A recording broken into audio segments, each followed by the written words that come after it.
প্রশ্ন বলছেন, আসসালামু আলাইকুম শেখ ওয়ালিম সাহাবতুল্লাহ, আমাদের দেশে ফজরের জামাত যখন শুরু হয় তখন ফর্সা হয়ে যায়, সলাৎ শেষ করে 7-8 মিনিট পর সূর্য উঠে যায়। এরা জাহেল, আল্লাহ হেদায়েত করুন। এদের এই নামাজ অপছন্দনীয় টাইমে। এরা আল্লাযীনা আন সলাতিহিম সাহুনের অন্তর্ভুক্ত। সূরা মাউনে আল্লাহ বলেছেন ফাওয়াইলুল লিল মুসাল্লিন, এইরকম নামাজীদের জন্য ওয়াইল নামক জাহান্নাম, দুর্ভোগ রয়েছে, ধ্বংস রয়েছে, সর্বনাশ রয়েছে। নামাজ পড়েও সর্বনাশ, ওয়াইল, দুর্ভোগ, ক্ষতি। আল্লাযীনা হুম আন সলাতিহিম সাহুন, যারা নামাজ সম্পর্কে গাফিল, উদাসীন, পড়ছে না এই করতে করতে যখন সূর্য উঠতে 10 মিনিট 15 মিনিট বাকি তখন ফজর পড়ছে, সূর্য ডুবতে যাচ্ছে আধা ঘন্টা 20 মিনিট আছে তখন আসর পড়ছে।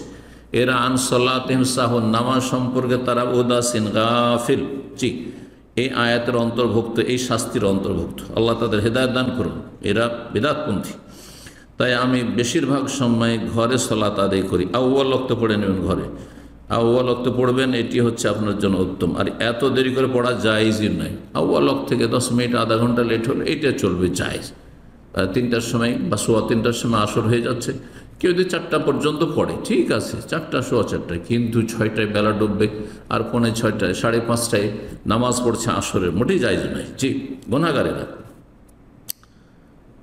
ইচ্ছা করে পড়ছে, সুতরাং এরা গুনাহগার। মানুষ নিরুপায় ব্যক্তির জন্য আলাদা কথা, ঘুম ভাঙেনি অথবা ভুলে গেছিল ইত্যাদি ইত্যাদি, সেই ক্ষেত্রে শুধু ছাড় আছে।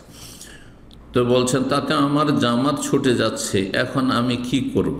আপনি বাড়িতে আপনার ছেলে পরিবার নিয়ে জামাত করে নেবেন। জি।